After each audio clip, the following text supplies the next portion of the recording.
These 5 Linux commands are often misunderstood, and it's easy to fix that. So let's do that right now. So chmod, setting file permissions. We all know this one. It's really easy to use, but most people know it only for changing file permissions. However, the octal system can throw people off. For instance, what's the difference between 755 and 700? Do you know this? So let's have a look. I've got this file inside my tree called my file. Let's have a look at permissions. So we've got RW, RWR. Okay. Now, what if I want to change permissions? Let's use chmod and change this to 70, and then let's rerun our command and now have a look. So the user now has permissions for everything, read, write, and execute, and everybody else has nothing. So 700 allows the user to do everything and stops everybody else from doing anything at all. So I get everything and you get nothing. That is 700. Okay, now what's the difference between this and 755?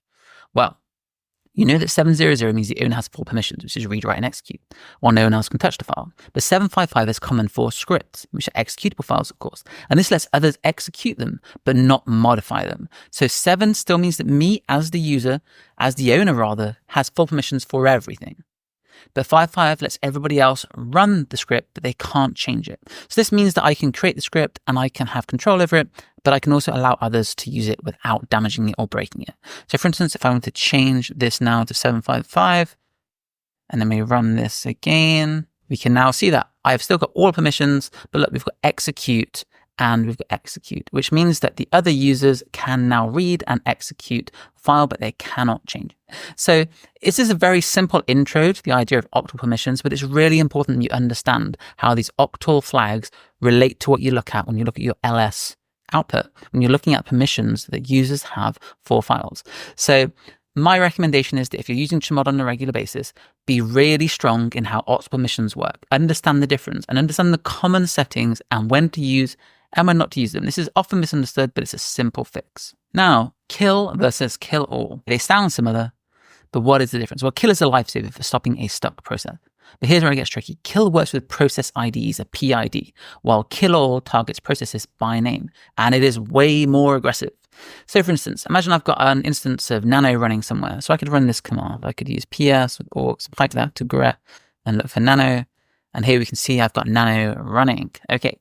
Now, if I wanted to kill this process, I could get the PID and then I could kill it. So we know the PID, it is just here, and I could simply add kill followed by that, and it would end the process. But if I wanted to kill all instances of the program, I would use kill all followed by nano.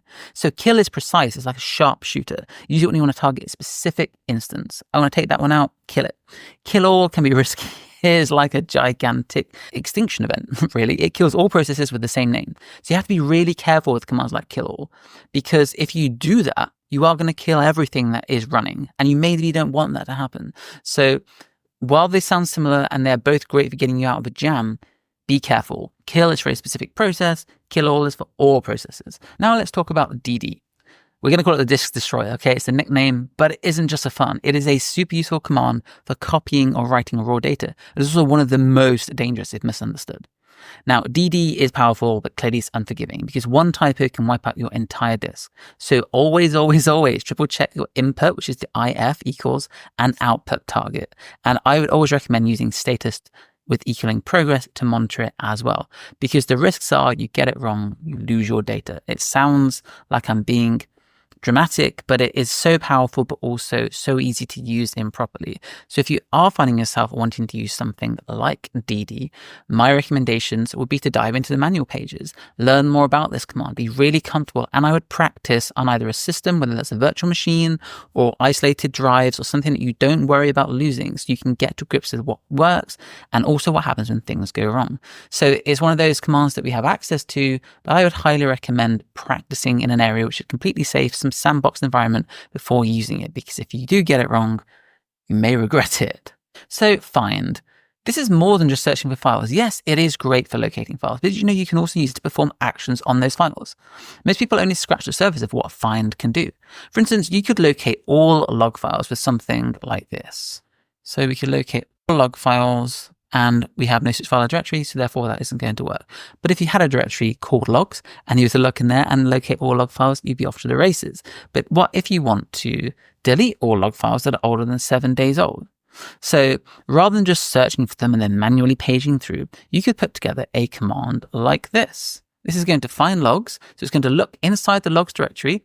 It's going to look for them with the .log extension.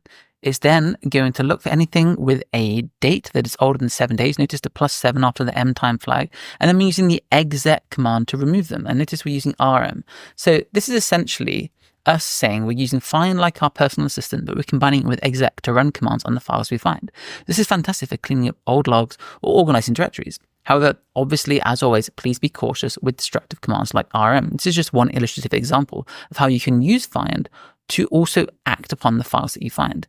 And I would also recommend this could be the kind of thing that you could bundle into a bash script. You could then include this with a cron job if you wanted to have a recurring thing, which essentially auto-deleted all of your log files once they're 7 days old, and you could run this at a set interval within your cron tab. So notice here, we're like tying together multiple parts of Linux at the same time. But what I'm trying to illustrate is that find is known for finding things. Obviously, that's the name, but it is so much more than that. It is really powerful, and people often misunderstand the fact that they can use it for much more than just finding stuff. We can then do things with the things that we've found. Okay, now let's talk about tar. It is not just about compression. Many think tar is just for compressing files, but it's actually an archiving tool first and foremost.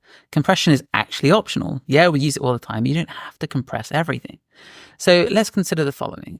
I've got a directory called my folder, and I could run this command. Okay, so I'd run this command, and what do I get? There's my output. Now here, what I am doing is that I am creating an archive without compression. Okay, now tar creates archives, but you can add compression with the optional Z or J flag to anything you want gzip or bzip too, but it's an extra step. If you're working with large backups, sometimes skipping compression can save time.